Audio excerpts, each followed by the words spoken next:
Hello and welcome back, friends. If you're new around here, I'm Big GATAH. If you came looking for the sharpest tennis bets, you're right where you belong. Right now we're covering the Grand Slam, the US Open, round 4, day 1. So get in the comments, let me see what you're playing, and keep your eyes peeled for my pinned comment if you would like to play what I'm playing as well. If you do like the breakdowns of these matches, please give this video a like. It goes a super long way. Thank you for all that do. I appreciate you. And if you would like to just support me or support the channel, there's a link in the pinned comment if you'd like to donate. It's just there if you'd like to. It's not mandatory whatsoever. And if you would like to join the free community, there's a link in my pinned comment as well for the Discord. It's a free Discord.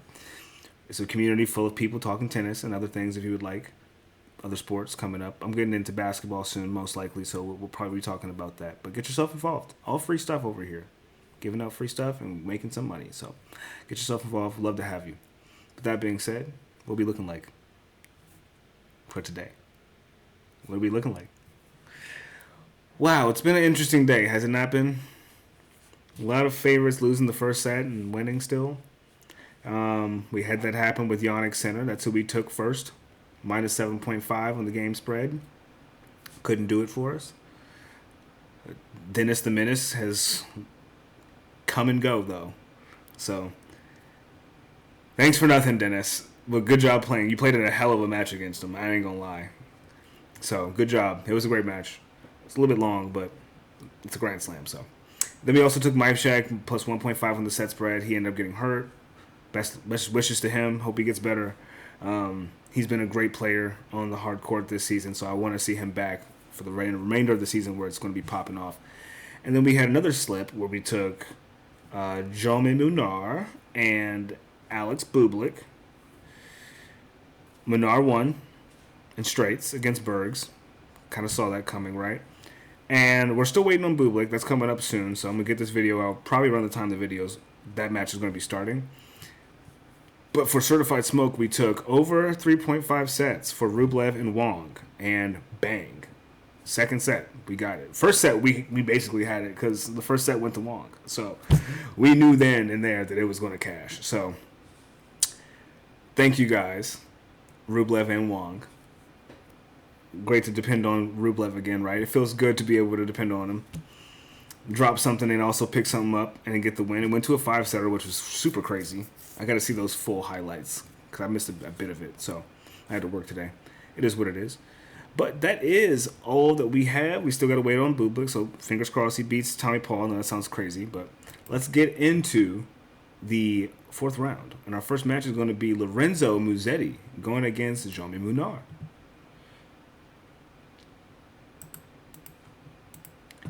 And this is going to be their 6th head-to-head. Dude, this is ridiculous. So, I did not expect to see these stats. I'm just going to tell you this right now. This is my first reaction to seeing these stats. Musetti and Munar have played 5 times before. The record between them is 4-1 Munar. Going all the way back to 2019 and as early as January in Hong Kong of this year, he beat Musetti in a 3-setter. Dropped the first set and won in a tiebreak in the second and won 7-5 in the third. Crazy. Musetti's only been able to beat him in Wimbledon in 2023, which was in straight sets. So, very interesting. Out of the matches they've played, Munar's beaten him. The rest of those matches were on the clay from 2023 and beyond, so didn't really matter. Straight set wins, 3-set win on a challenger level. So professionally, it's 2-1. On the hard court, it's 1-0 for Munar. So we did see him playing pretty well, but I ain't gonna lie, the way Musetti was looking against Flavio Cobolli had me shook. And I didn't have no money on that match. And I was shook for the boy. So, Munar's going to have to come with some type of crazy level pixie dust for this to be able to do what he did to Zizu Bergs to Cobolli. To Musetti, I'm sorry. It's going to be tough. And then we look at their record so far this season. Musetti is 10-7 on the hard court. Munar is 12-8 at this point in time. Munar is 12-8. Bro, he's been getting his grind on this hard court, man. Shout out to Joey Munar. He's been working, bro. He's been working. Only a 5% 5% win rate that Musetti has over Munar. Checking out their last matches, though. Even though it was a third set retirement from Caboli, Musetti had 5 double faults and 3 aces. Lord. And he still ended up beating him 6-3, 6-2, and then 2-0.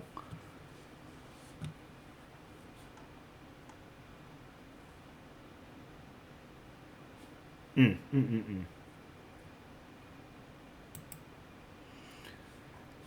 we have Munar, who went against Bergs, who I told you he wasn't going to be able to beat him, man.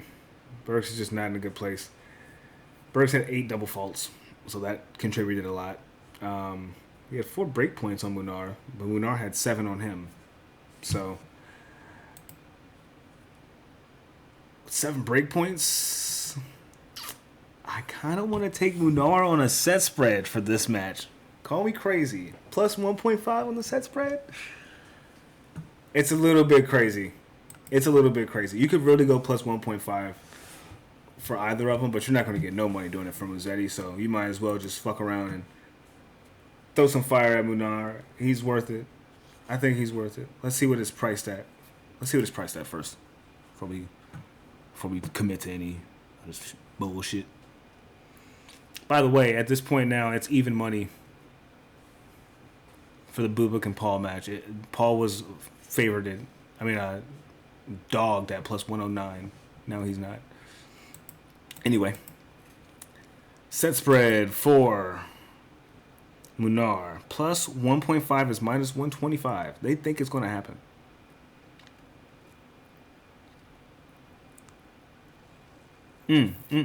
Plus 700 if Munar beats him in straights. Woo!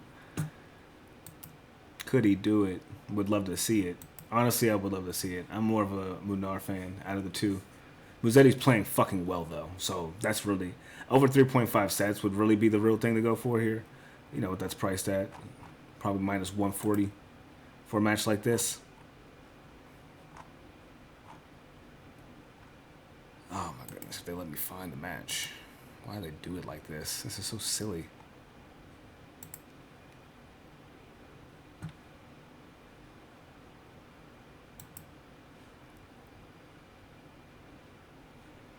Well, they don't want to tell me. It's all good.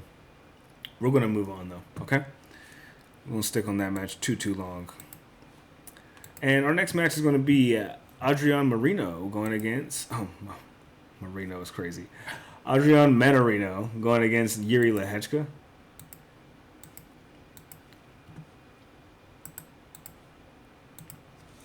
And this is going to be their first head-to-head. But we do know that Yuri does have a bit of a struggle against lefties. A bit. Not too crazy. He beat Matteo... Oh, no, he lost to Matteo Bellucci in Wimbledon. Lost to Ben Shelton. Lost to Munar. Lost to Taylor Fritz. But yeah, since he goes against... His most recent losses have been to the top players and left-handed players. So, Mannarino was looking like he had Ben's number a bit in that match going into that fourth set. But I think it was really because of the injury Ben was suffering from. I don't really think he could have beaten him. But then again, he was defying me throughout the match. So I could be wrong with some bias there. Lehecka is probably going to be the favorite here, which I don't understand. He's 19-8. That's probably why. Mannarino's 12-12. But dude, who's been playing better? Like, is it because of the draws? I think it's because of the draw. Yeah. Went against Taylor Fritz in the fourth round. Went against Ben Shelton in the fourth round. But you went against Matteo Bellucci in the second round in Wimbledon, bro. And you lost in straights. We're in another Grand Slam going against a lefty who is, I would say, a bit better at this level.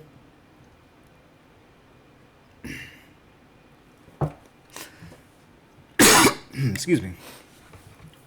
Because of the draw he's been getting so far, like beating Coleon 6-4, 6-4, 6-4. That was expected. Echeverry to take a set off of him, a bit unexpected. But he is a slow starter, so. And then Bona Choric getting that set off on him in the beginning was also pretty much the same, right? 6-3 for both of those guys in the first and second round against Lehecka. What is all this noise? So I would kind of, I know it sounds crazy, but I would kind of lean on the lefty old head here. Our boy Mannarino he's been doing what he's been having to do out here. Let's not act like he hasn't been playing his tail off. He's been playing tremendously well.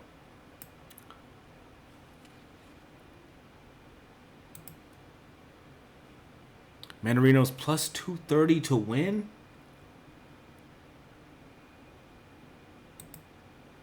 We've taken him as a dog before. He looked like he was perfectly fine in that match, by the way.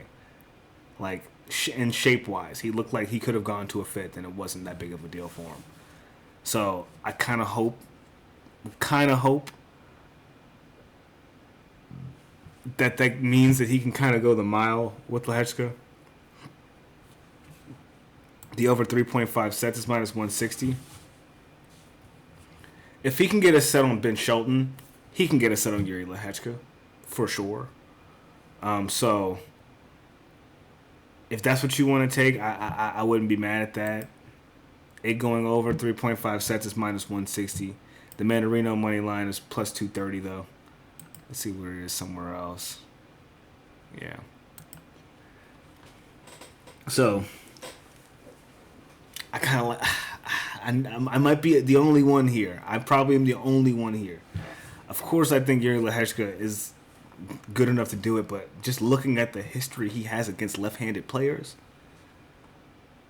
it's hard for me to say that he just wins this one easily. If he does, he'll definitely drop a set to a lefty.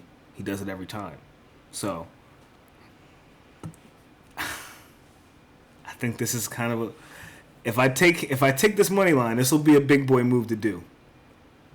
That's where I'm at with it. Like, that's a big play to put on the pinned comment for today. To have people jump on that bandwagon with me is something I usually would do on my own, but we will see. We shall see. We'll move on, though. Next, we have Arthur Rinderknech going against Carlos Alcaraz.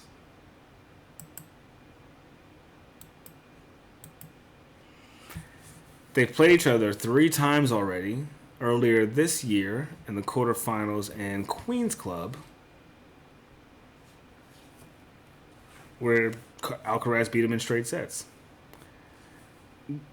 The funny thing is that when they played each other in the U.S. Open in 2021 in their first head-to-head, Rinderknech snagged the second set.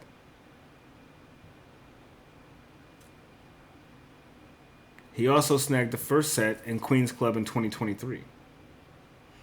So as time has progressed, the ability to take the set, I think, has gone away because he played him earlier this year and he couldn't get near it. He got pretty close, 7-5, 6-4. He's always been close.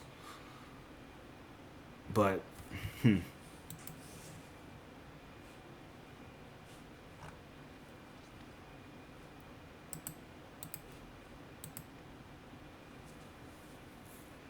the boy had 15 aces against Ben Bonzi. Now, mind you, Ben Bonzi didn't have any legs left on him. I think he was down to like 2 tendons left after those 10 sets he played, so that's probably why that was the case. Dartery and Alcaraz had 9 aces. Ooh. I would like to see what the total aces is for this match.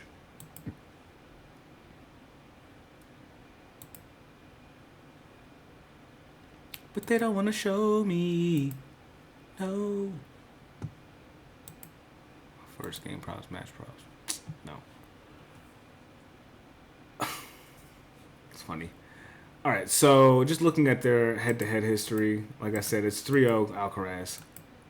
Only one match on the hard court, but that was all the way back in 2021 in the U.S. Open. So this will be their second head-to-head of the U.S. Open, as I said before. But 6-11 on the hard court for Rinderknech, 19-4 on the hard court for Alcaraz, 22-28 this season across all surfaces for Rinderknech, 57-6 across all surfaces for Alcaraz.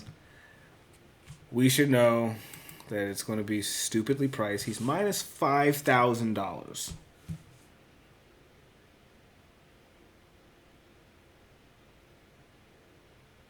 You got to drop $20,000 on him to win $400 back. Bro, what is that? Who's coming up with these metrics of these numbers? Like, who's doing this? Are just millionaires, billionaires just betting on this? Is that why you got to put the numbers like this? They're just putting $1 million on this and being like, fuck it. I just need to know. Like, why these numbers have got to be like this. Because the regular people out here aren't, we're putting some money on it. We're not putting down $600K, though, for this to come back around just to make us back $2,000. Like, come on. What are we doing? Anyway.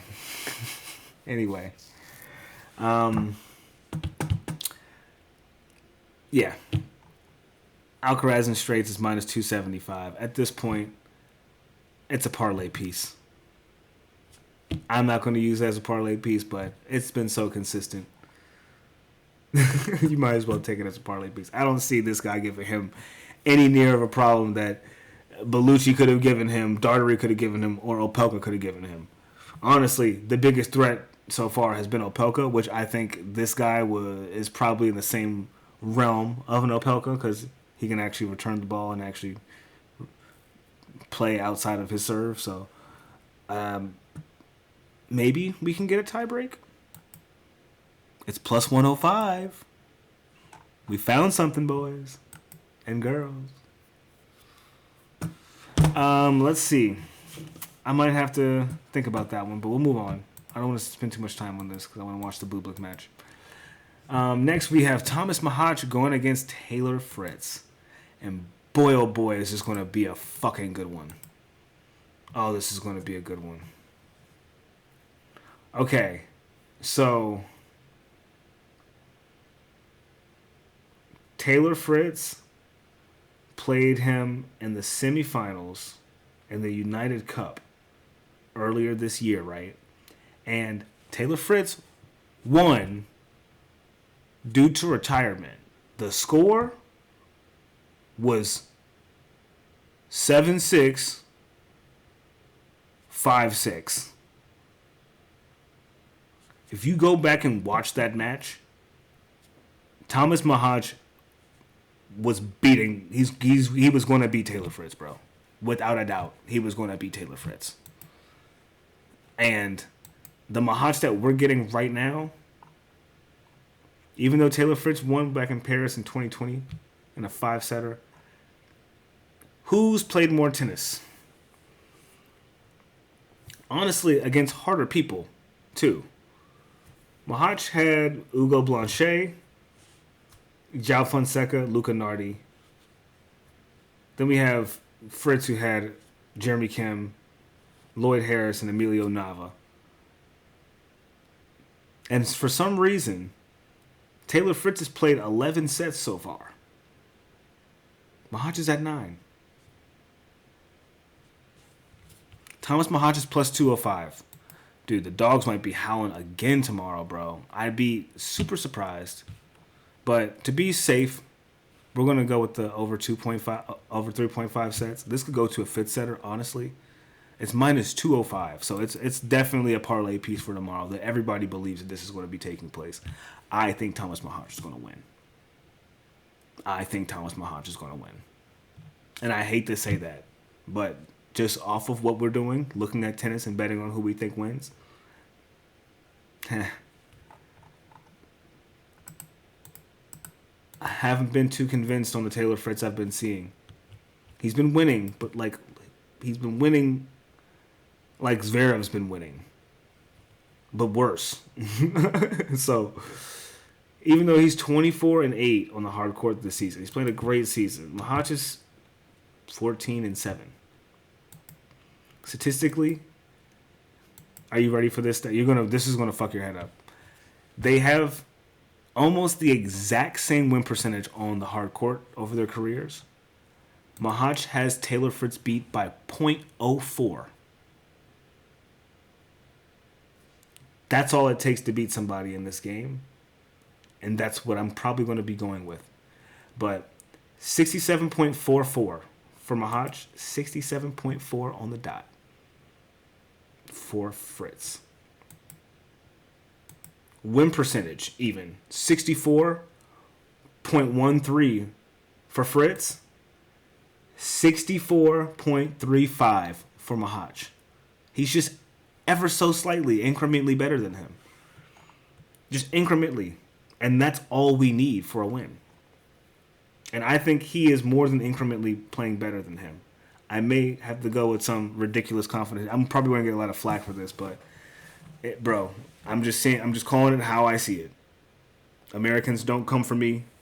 I'm one of y'all. Please. Please. But I'm just calling it as I see it. It hurts me to do it. It hurts me to do it. But we'll go on to our very last match, which I think this is going to be a great one. Battle of the old heads. That's what I like to call it, even though I'm in my 30s as well. We have Novak Djokovic going against Jean-Leonard Struff. And would you believe me if I told you they played each other 7 times already and Struff hasn't never won against him? It's 7-0 Djokovic. Most recent head-to-head was back in 2021, though. I'm not going to lie to you. These guys are 3 years apart. They've gone back all the way to 2017.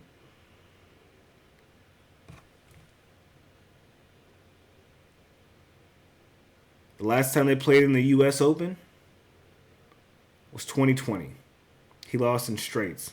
Djokovic was way healthier 5 years ago, though. Way healthier. So, losing to the number one in straights back then was a thing. It's always a thing. Lost to him in the first round in 2020 in Melbourne as well, but took a set off of him. In the third. 6-2 as well. I like Struff getting a set here. He didn't have to do much to beat Tiafoe. Actually, he had to work pretty hard to beat Tiafoe, so God would have loved for Tiafoe to win that match, to see him go against Djokovic, bro. That just is so disappointing, man. I'm so butthurt about that.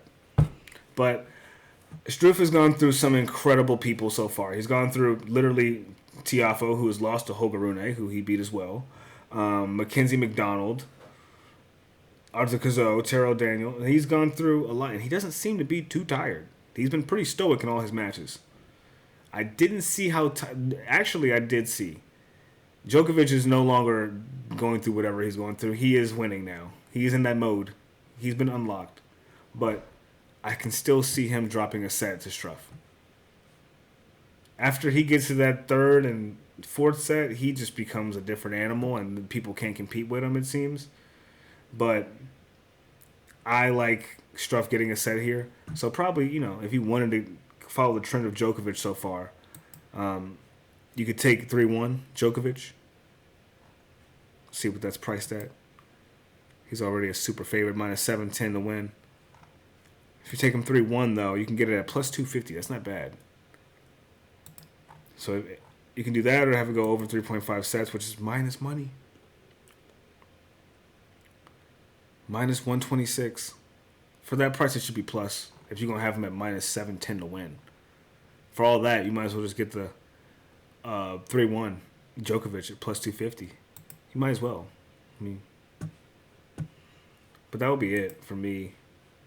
But before we do that, Djokovic is 15-15 on the hard court this season, going 29-9. Then we have Struff, who is 7-9 on the hard court this season, and 17-22 with a 48% win rate. Djokovic has an 85% win rate, almost doubling this guy's shit. So, yeah. A set happening could definitely happen. He beat Tiafoe in straights, but that was only because Tiafoe was kind of playing like dog water. Both had about 4 or 5 double faults.